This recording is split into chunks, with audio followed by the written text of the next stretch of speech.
Hello. Hello everyone.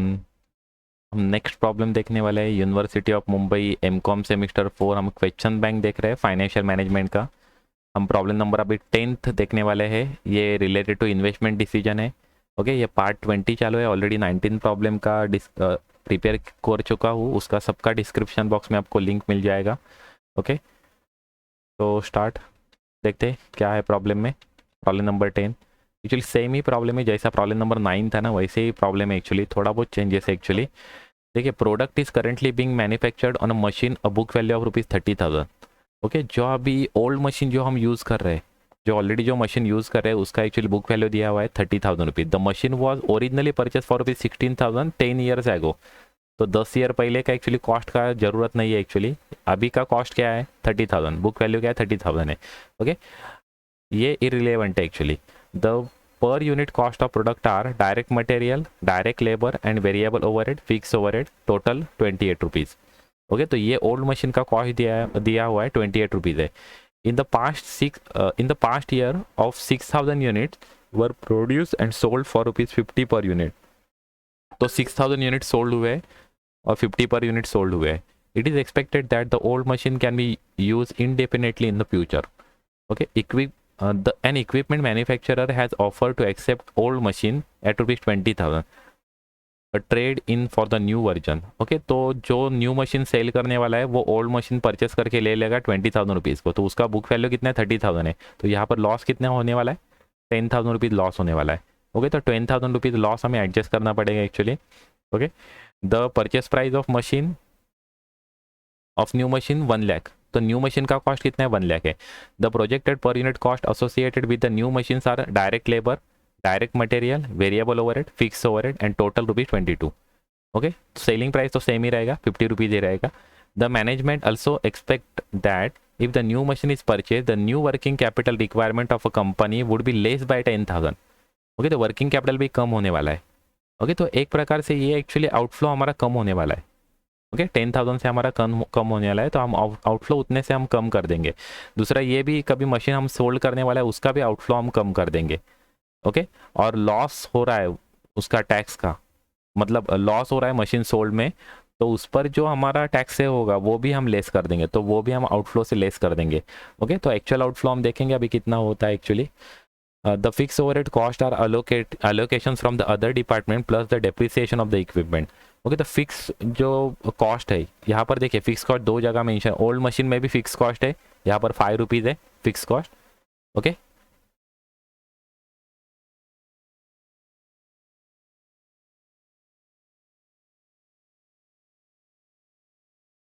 और new machine में भी फिक्स कॉस्ट है। ये देखिए यहाँ पर ओल्ड मशीन में भी फिक्स कॉस्ट है ₹5 और न्यू मशीन में फिक्स कॉस्ट है ₹7 है।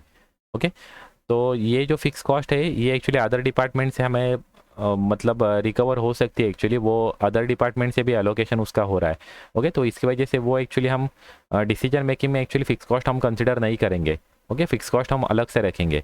ओके, उसके बाद में देखिए the new machine has an expected life of 10 years with no salvage value. तो एंड को एक्चुअली साल्वेज वैल्यू नहीं है, तो टर्मिनल कैश इनफ्लो नहीं रहेगा।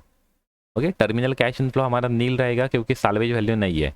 The straight line method of depreciation of a product would be remain at 6,000 unit per year should the new equipment be acquired. Corporate tax rate is 50%। Okay, corporate tax rate is 50%। Note भी दिया हुआ है, note में क्या लिखा हुआ है? नहीं, उतना ही एक्चुअली, नोट नीचे दिया हुआ नोट है। Okay, present value of annuity ₹1 at 10% rate of discount at for 9 years 5.759। यहाँ पर 9 ईयर का एक्चुअली डिस्काउंटिंग फैक्टर दिया हुआ है, और लाइफ ऑफ एसेट कितना है? 10 ईयर है। ओके, तो लाइफ ऑफ एसेट 10 ईयर है, तो 10th ईयर का हमें अलग से कंसिडर करना चाहिए, क्योंकि लास्ट प्रॉब्लम में हमें कैसे दिया था 9th प्रॉब्लम में कि 8 ईयर लाइफ था और 8 ईयर का ही डिस्काउंटिंग फैक्टर दिया हुआ था, तो हमने एक ही वो मल्टीप्लाई करके कंप्लीट कर दिया। लेकिन यहाँ पर देखिए 10 ईयर का लाइफ है, लेकिन डिस्काउंटिंग फैक्टर हमें 9 ईयर का दिया हुआ है। ओके, 9 ईयर का हमें डिस्काउंटिंग फैक्टर हमें दिया हुआ है। तो आगे देखिए क्या दिया हुआ है। और okay, the present value of annuity ₹1 at 10% rate of discount received at the end of 10th year. तो 10th ईयर का यहाँ पर दिया हुआ है। ओके, तो 10th ईयर का हम अलग से एक्चुअली फाइंड आउट करेंगे। 9 ईयर का इससे फाइंड आउट हो जाएगा, जो इनफ्लो आएगा उसको एक मल्टीप्लाई करके हम 9 ईयर का फाइंड आउट हो जाएगा, 10th ईयर का हम इसको मल्टीप्लाई करके हम फाइंड आउट कर देंगे, तो टोटल 10th ईयर का हमें इनफ्लो हम कंसिडर करेंगे। और करंट प्रॉब्लम में टर्मिनल इनफ्लो तो नहीं रहेगा, टर्मिनल इनफ्लो नील रहेगा क्योंकि no salvage value, there is no salvage value for the new machine, that's why the terminal inflow will be nil. Okay, तो देखते हैं और क्या दिया हुआ है एक्चुअली। ओके ठीक है, इतना ही एक्चुअली सॉल्यूशन है। ओके तो देखिए स्टार्ट करते, सेम हम प्रॉब्लम 4 इस सिचुएशन में एक्चुअली सॉल्व करेंगे। ये देखिए सेम एक्चुअली वही मैंने एक्चुअली फॉर्मेट लिया हुआ है एक्चुअली लास्ट प्रॉब्लम का। देखो परचेस ऑफ न्यू मशीन का कॉस्ट कितना है, यहाँ पर लिख देते हैं। परचेस ऑफ न्यू मशीन का कॉस्ट यहाँ पर एक्चुअली 1 लाख रुपीज़ है, ये देखिए यहाँ पर लिखा हुआ है 1 लाख रुपीज़ है। इंस्टॉलेशन चार्जेस वगैरह कुछ नहीं है, तो यहाँ पर खाली 1 लाख रुपीज़ आएगा। ओके 1 लाख रुपीज़ आएगा, ये इंस्टॉलेशन नहीं है, मैंने लिखा है इसके वजह से, ये लिखने की ज़रूरत नहीं है एक्चुअली। ओके ये लिखने की ज़रूरत नहीं है। ओके और जो ओल्ड मशीन जो सेल होने वाला है वो कितने रुपीज़ को सेल होने वाला है, 20,000 रुपीज़ को सेल होने वाला है, तो वो हम आउटफ्लो से हम माइनस कर देंगे क्योंकि वो अमाउंट हमें रिसीव होने वाली है 20,000 रुपीज़। ओके और अभी रिसीव होने वाले हैं, प्रेजेंटली रिसीव होने वाले हैं, इसके लिए यहाँ पर कोई भी प्रेजेंट वैल्यू फैक्टर हम अप्लाई नहीं करते क्योंकि ये सब प्रेजेंटली हो रहा है ना, करंट ईयर को ही हो रहा है, तो उसमें प्रेजेंट वैल्यू फैक्टर अप्लाई करने की जरूरत नहीं है। लेकिन जो आगे हम कैलकुलेट करेंगे वो नेक्स्ट 8 ईयर को, नेक्स्ट 10 ईयर को होने वाला है, तो वहाँ पर प्रेजेंट वैल्यू का फैक्टर हमें अप्लाई करना जरूरी रहता है। ओके आउटफ्लो में हम प्रेजेंट वैल्यू नहीं अप्लाई करेंगे।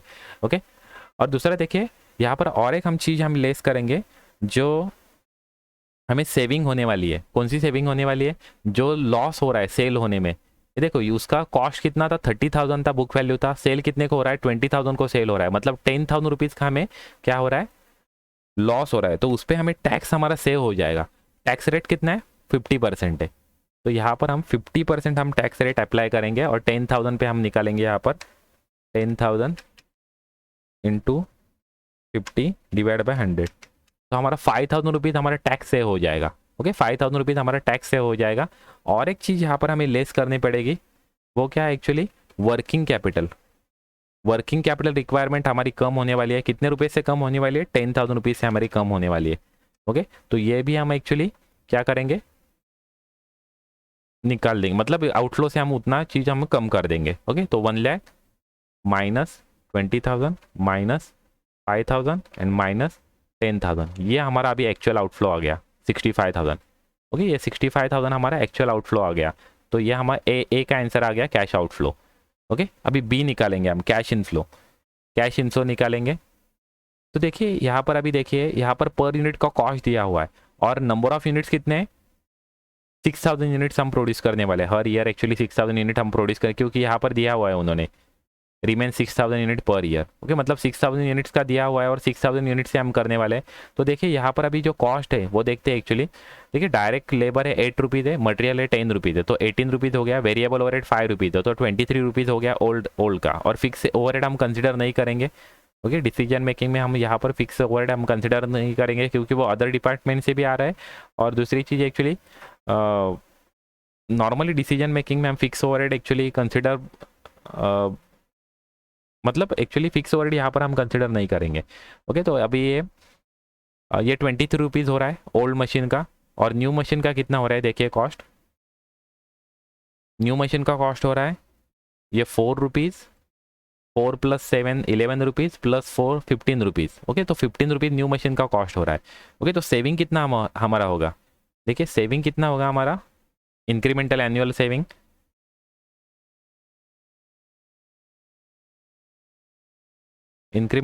सेविंग हमारा कितना होगा, old machine variable cost. Okay old machine variable cost कितना है 23 था, और न्यू मशीन का कितना है वेरिएबल कॉस्ट, न्यू मशीन का वेरिएबल कॉस्ट कितना है 15 है। तो हमें पर यूनिट हमें कितना हमें फ़ायदा होने वाला है 23 - 15, इतना हमारा पर यूनिट हमारा फ़ायदा होने वाला है। ओके तो पर यूनिट हमारा उतना फ़ायदा होने वाला है।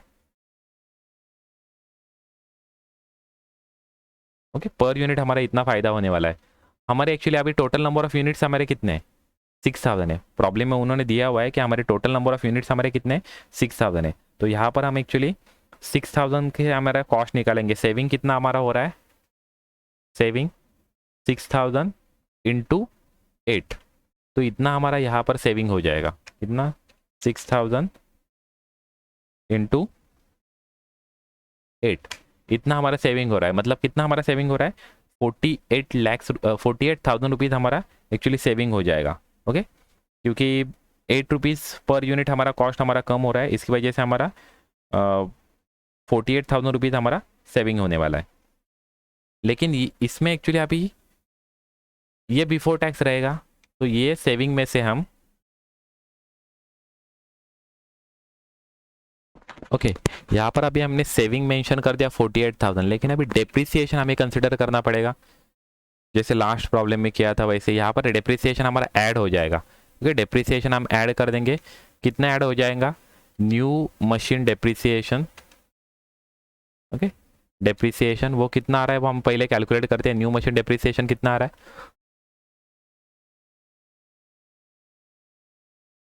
न्यू मशीन का कॉस्ट कितना है? 1 लाख रुपीज़। स्क्रैप वैल्यू कितना है? नील है। स्क्रैप वैल्यू नील है, उसका वैल्यू कितना है? 10 ईयर्स है। ओके, तो 1 लाख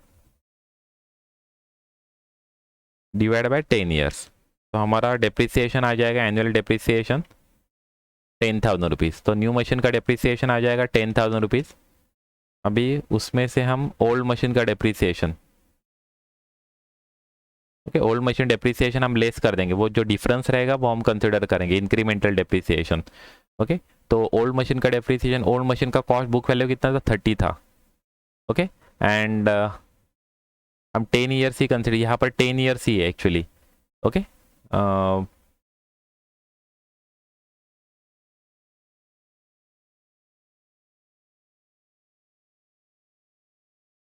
ओके एक्चुअली यहाँ पर दिया नहीं है, इनडेफिनेटली इन फ्यूचर दिया हुआ है, लेकिन हम 10 ईयर्स ही कंसिडर करेंगे। ओके, ठीक है, यहाँ पर 30,000 डिवाइड बाय 10 ईयर्स। ओके, तो यहाँ पर डेप्रिसिएशन आ जाएगा 30,000 डिवाइड बाय 10, तो 3,000 रुपीज़ डेप्रिसिएशन आ जाएगा। ओके, तो यहाँ पर 7,000 रुपीज़ हमें ऐड करना पड़ेगा। ओके, 7,000 रुपीज़ हमें, ये हमारे डेप्रिसिएशन में हमारा सेविंग हो रहा है 7,000 रुपीज़। ओके, तो 7,000 रुपीज़ हम ऐड कर देंगे, तो हमारा टोटल हमारा कितना हो गया? 48,000 प्लस 7,000, इतना हमारा आ गया 55,000 हमारा आ रहा है प्रॉफिट बिफोर टैक्स आ रहा है। ओके, प्रॉफिट बिफोर टैक्स आ रहा है 55,000, उसमें से हम लेस टैक्स कर देंगे। ओके, लेस टैक्स कर देंगे, 50% है टैक्स रेट। टैक्स रेट 50% है ना? ठीक है, टैक्स रेट 50% है, कॉर्पोरेट टैक्स रेट 50% है, तो 55,000 पे 50%। ओके, 55,000 पे 50% तो आ रहा है 27,500 आ रहा है।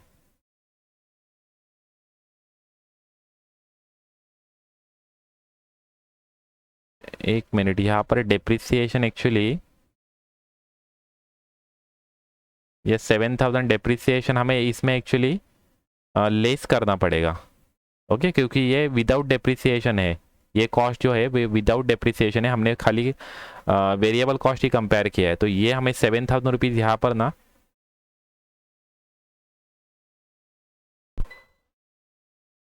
यहाँ पर हमें 7,000 रुपीज़ लेस करना पड़ेगा, एक्चुअली लेस होगा। ओके, क्योंकि हमने एक्चुअली वो प्राइस में हमें इंक्लूड नहीं किया था, इसकी वजह से यहाँ पर लेस होगा एक्चुअली। ओके, 48,000 माइनस 7,000, तो आ रहा है 41,000 रुपीज़।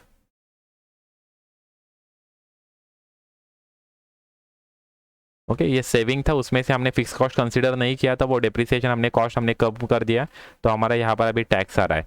ओके, 20,500। ओके, ये टैक्स आ गया 20,500, यहाँ पर प्रॉफिट आफ्टर टैक्स आएगा, प्रॉफिट आफ्टर टैक्स आएगा सेम आएगा 20,500 ही आएगा, माइनस करके आप देख लो 20,500 क्योंकि 50% है तो सेम ही आएगा। ओके, और इसके बाद हमें फिर से हमें ऐड करना पड़ेगा डेप्रिसिएशन। ओके, क्योंकि हमारा इनफ्लो क्या रहता है? इनफ्लो रहता है हमारा profit after tax but before depreciation, और डेप्रिसिएशन कितना है? 7,000 रुपीज़, तो वो हमें ऐड करना पड़ेगा। तो यहाँ पर हमारा 20,500 प्लस 7,000, ओके, तो हमारा आ रहा है 27,500। ओके, 27,500 हमारा इनफ्लो आ रहा है। ओके, इनफ्लो हमारा आ रहा है 27,500। यहाँ पर ये हमारा इनफ्लो आ रहा है। ओके, अभी इनफ्लो हमारा एक्चुअली देखिए हमारा इनफ्लो कितना आएगा एक्चुअली, दो पार्ट में हमें डिवाइड करना पड़ेगा उसका पीवी रेशियो अप्लाई करने के लिए। 9 ईयर का इतना और 10th ईयर का इतना। तो देखिए अभी हम पीवी फॉर 9th ईयर हम निकालेंगे यहाँ पर 9 year for 9 year and PV inflow for 10th year for 10th year. Okay, ये दोनों हम निकालेंगे। देखो 10th ईयर का है 0.386 0.386। ओके, ये आ रहा है 10th ईयर का।